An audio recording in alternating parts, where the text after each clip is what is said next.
Well, hello there, nice to see you again. Welcome to another speed build and chat. Welcome back to Daisy Bay. If this is your first time here, hello, welcome, I'm Ella, and today I'm going to be working on my museum area. So let's get right into it. Actually, the museum's this way. I was a bit scared of this, to be honest, because the museum is somehow always kind of tricky for me. I don't really have the best ideas for how to decorate it usually. This was a tricky build for me, but I came up with at least a general idea that I really like. I wanted to make it a butterfly research area, so basically use a lot of the bug models from Flint and just have a little research spot with a couple of materials and an area to sit down and observe the butterflies, and yeah. So that is the main attraction, I would say, of today's build, and I kept the museum area itself fairly simple. So to give a little disclaimer right at the beginning, I changed my mind a lot with what fencing I wanted to use, and also a little bit with which path I wanted to use for this, so you'll see that it will change quite a bit every now and then throughout the build, so don't be confused about that. I do make up my mind with the placement and the type of fencing eventually, but it definitely took me a while. Also, another little disclaimer, I seem to not have recorded the first couple of pieces of furniture that I put down. I'm really sorry about that. I thought I did, but I couldn't find the clip anymore, so that will be a little bit of a jump, unfortunately, but it was just a couple of pieces, so I hope it's not too bad. So overall, the area that I decided to pick or reserve for this museum spot was probably a bit too small. I did have to extend the terraforming multiple times to make everything fit a little bit better. The museum is just always way bigger than I actually expected to be, so I thought I had enough space, but I didn't really, and I still feel like the space could have probably been a little bit bigger, but oh well, this is still fine, I think. And I do like the end result. So what you'll also see later is that for this build I did my first ever trade on Nookazon. If for whatever reason you have never heard of Nookazon, it's basically heaven, because you can look for whichever items or specific variation of an item that you need, and you can trade with people who are offering it in exchange for either other items or for some bells or some Nook Mile tickets. And this is the very first time I actually used it, because I really wanted the encyclopedia book to decorate my butterfly research station with, because it just fits so perfectly. And I'm really glad that I did, because the player that I traded with was very nice and very kind, and everything worked super quickly, and yeah. As usual, I'll have all the custom codes that I used in the description below. So before we get into the chatting half of the video, I wanted to give some general Daisy Bay updates, because we got some new villagers. I had quite a lot of change happening over the last couple weeks. So first I had an empty plot when, who was it who moved out? I think it was Freckles, yeah. Freckles moved out, and at the same time, luckily, it happened to be that my boyfriend had Diana on his island and she wanted to move out, and I happened to have an empty plot for her, and I've always wanted her on one of my islands, and so I definitely snatched her up, and I think she fits my idea, my vibe for this island perfectly.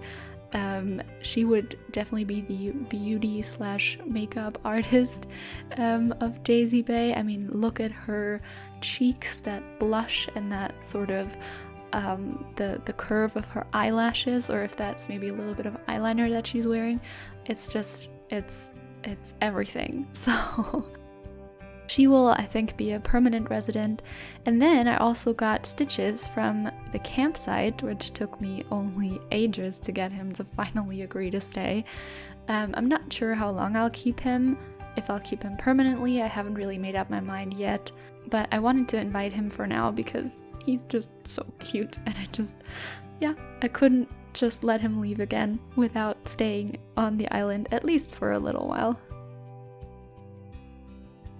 So if this is the first speed build of mine that you're watching, I just wanted to quickly explain the format of these again, because I mean, this is only the second one I'm doing. So I call these speed build in chat because I like to combine the actual building part, especially the more sort of simple, boring ones like the terraforming and stuff, which might still be useful to some people to see how exactly I did it. So I don't want to just cut it out. But I get that it's not the most interesting thing in the world to watch, so yeah, I want to combine it with just talking about some more personal topics, mostly because, I mean, in the end, it's my goal to hopefully one day build a community with this channel of people that really know each other in some way, and especially it's important to me that you know a bit more about me as a person, and that we can maybe just start some conversations about what's going on in our lives outside of the game. So yeah, that's why I do these speed build and chat videos. Today I thought I'd talk about ideas and indecisiveness, and I'll explain in a second why I combined these two things specifically. I've been having lots and lots of ideas lately, mostly at night when I'm supposed to sleep. I think we can all relate to that. But yeah, ideas for all sorts of projects and goals that I want to achieve and things that I want to try, skills that I want to learn, and I by now keep a list of all of these ideas, which I didn't used to, and then I would just forget about them again. But that list is growing and growing and growing and growing, because my problem is that I hardly ever start actually working on any of them. And that probably has many reasons, but one of them is just that I can't decide which ones I want to focus on, which ones I want to focus on first. And I've been trying lately to figure out why exactly that is, because it's been bothering me, because I keep having this growing list of things that I want to do in my life, and I don't do any of them, and it just stresses me out. So yeah, I don't like feeling like I'm leaving so much behind of what I'm interested in. So I thought about this for a little while preparing for this video, and just in general I've been thinking about it a lot, and I think the best grasp I have of it right now is that it's easy, quote unquote, to have ideas, or like, let's say just having an idea is simple because they're all about what could be. It's all about potential.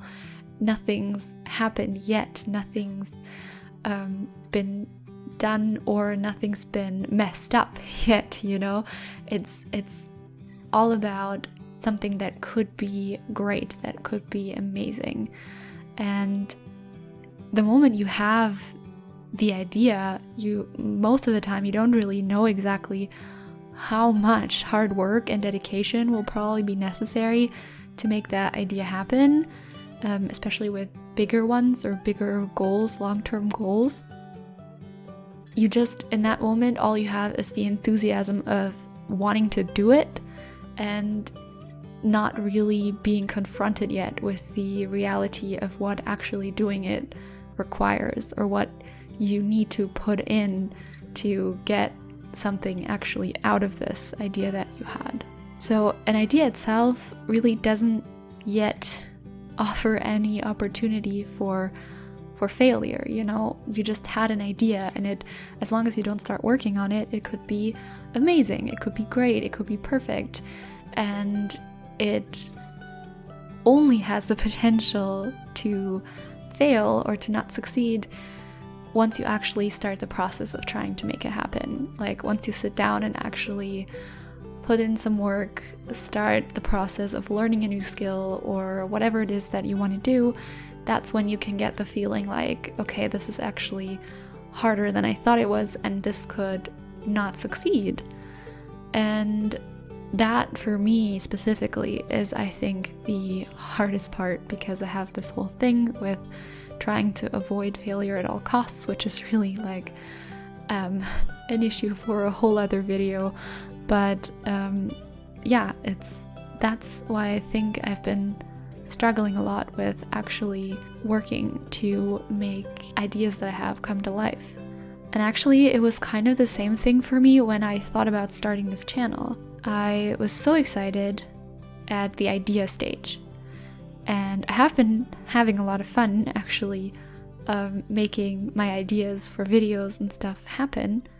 But I'm already, and I'm not proud to say this, because it shows how little sort of resilience I have. But I'm already noticing myself doubting whether it was the right idea to pursue, because I had many others, like ideas for other channels that I could start, or other projects online or offline that I could pursue.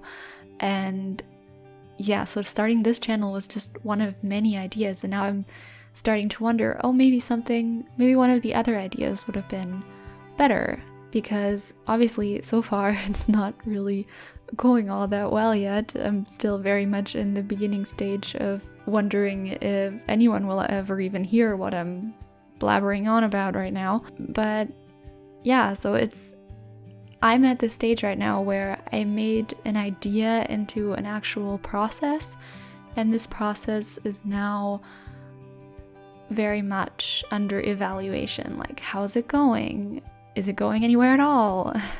And was it worth starting this? Should I have started something else? So that's when the indecisiveness comes in for me. And that can happen, like I said, either before even starting anything, like not really following through on any of my ideas because I just can't decide what to work on or what to work on first, or like after I have actually got myself to decide to start working on something, and then if there's any sort of hurdle or just rough patch, or it just takes a bit of time to get into something and to see the first steps forward and the first bits of progress, that's when I start doubting really quickly whether I made the right choice with the idea that I decided to pursue. And now I'm just wondering mostly if this whole not being able to decide between ideas, if this is just kind of my way of searching for something impossible, which would be an idea that, or like a goal that I will be able to achieve without having any sort of doubt, without uncertainty, and feeling like it will definitely succeed, and it will succeed quite easily. And obviously that is not, I mean, it's probably possible, but then it's probably not if you find something that is so incredibly easily achievable without really putting any effort in and without feeling sort of worried about not succeeding, then it's probably not such an important thing for you to pursue in the first place. But yeah, all of the things that do mean something to me and that I have been thinking about doing for a long, long time, those are all things that are definitely going to come with a lot of doubt, with a lot of uncertainty, and with a big sort of grace period, an adjustment period, where it doesn't really seem like it was the best idea in the world just yet. And I'm, I guess, trying to avoid that by not deciding on anything at all, which is obviously incredibly dumb. But I'm hoping that this whole admitting you have a problem is the first step to recovery thing will work for me. So now that I've analyzed this a little bit, yeah, that I'll get a bit better of a grip on it, and I can sort of consciously counteract it a little bit, this impulse to not start anything because it could be the wrong thing, or because it could ruin this sort of perfect image of an idea that I have in my head. So actually, after I recorded the first part of this voiceover, I had a conversation with my boyfriend about this exact thing, because I saw this creator on Instagram who made such an adorable pixel art portrait of their Animal Crossing character, and I was so inspired to try pixel art again, even though I did it before and I had to admit defeat because it's really hard, but it just looked so adorable and I really wanted to try it again. And that is one of those ideas that I have in the moment, and I'm really excited because I haven't sat down yet and figured out again this is actually going to be hard, and I'm going to have to learn a lot about how this works and what sort of tips and tricks people have to make things look good, and then maybe eventually, after a bunch of practice, I can create something that I like. Or maybe I will never get the hang of it, you know? Maybe I'm just not cut out to be a pixel artist. But I don't even get to that stage because all I can do is sit there and think, well, but I have like this whole list of other things that I still wanted to try. I can't just like do this pixel art portrait now. I have a video to edit. I have more voiceover to record. I wanted to do a million of other things that I haven't done yet, and so this would just get added to the very end of my list, you know? And then probably I would never get around to doing it, just like I never got around to following through with any of my other ideas. And my boyfriend just said then, well, why don't you just do it now?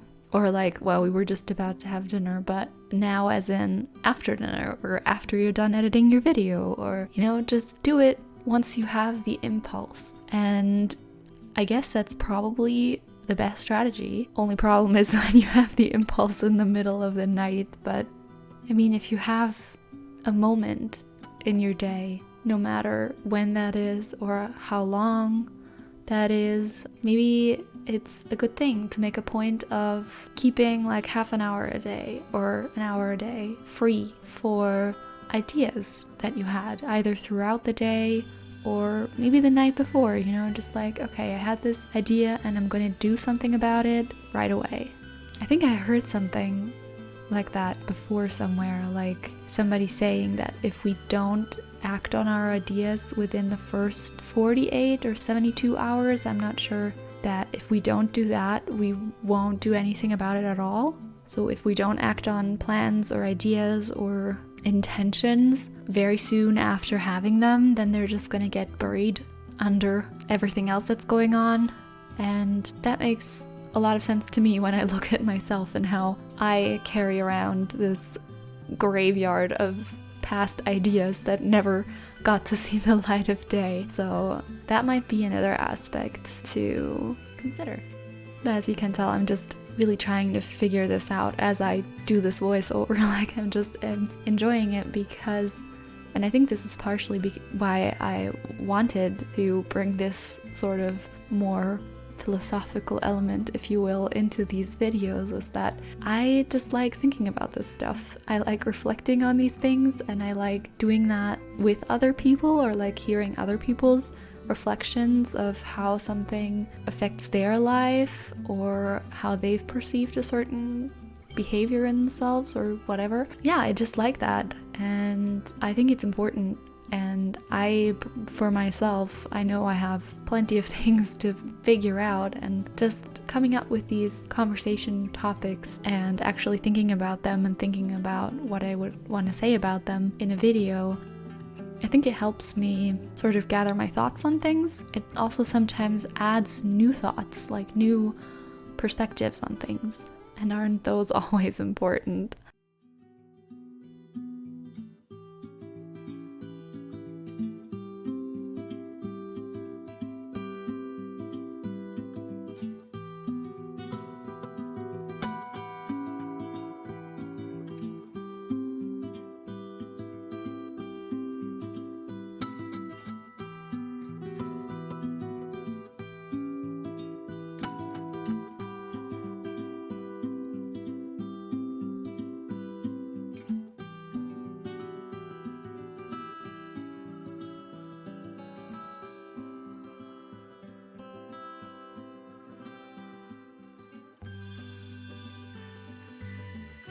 So I wanted to know from you guys if you have any tips for me, if you have any stories to share. Like, how do you deal with having new, exciting ideas that you really want to pursue, things that you really want to work on, and they sound great in your head, but then when you actually would have the time or the moment to sit down and do them, you sort of hesitate, or maybe you don't do that. Maybe you're way ahead of me in that regard. And if you don't do that, I'm even more curious about your take on the whole thing. I know there must be people, or there are people that don't struggle so much with this. They just have an idea and they jump straight in, and they just get carried by this enthusiasm way longer than I do. But yeah, I just want to hear about how this process goes for you, and how you decide, or if you struggle to decide which ideas to work on next or which projects to work on next, or if that always is kind of clear to you, if you're not so torn between like a lot of different ideas. I'm just curious. So if you'd like to share anything, I would be so happy if you left me a comment, so we can just exchange some ideas, some advice, whatever. And here is lovely Diana already inspecting the new area. I think she likes it. And don't mind me celebrating my first Nookazon trade with a photo to remember this momentous occasion. I don't know, I was really proud of myself.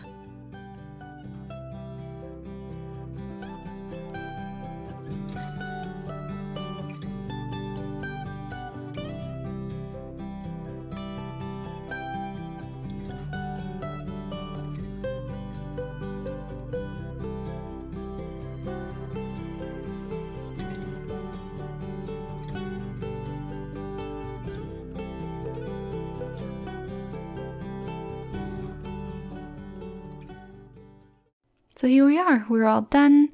This is my museum plus butterfly research area, observation deck, whatever you want to call it.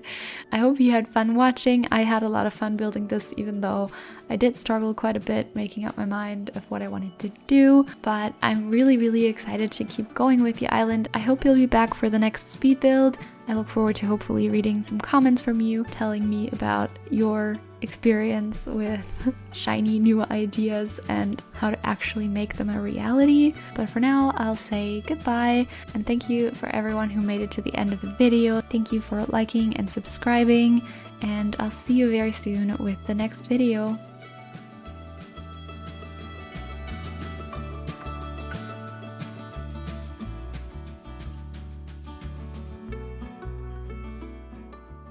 So right when I was ready to wrap up things for this build, Renee ran up to me and gifted me a lantern and reminded me that I actually had planned to use one in the build anyway, and I'd just forgotten about it. So that worked out just perfectly.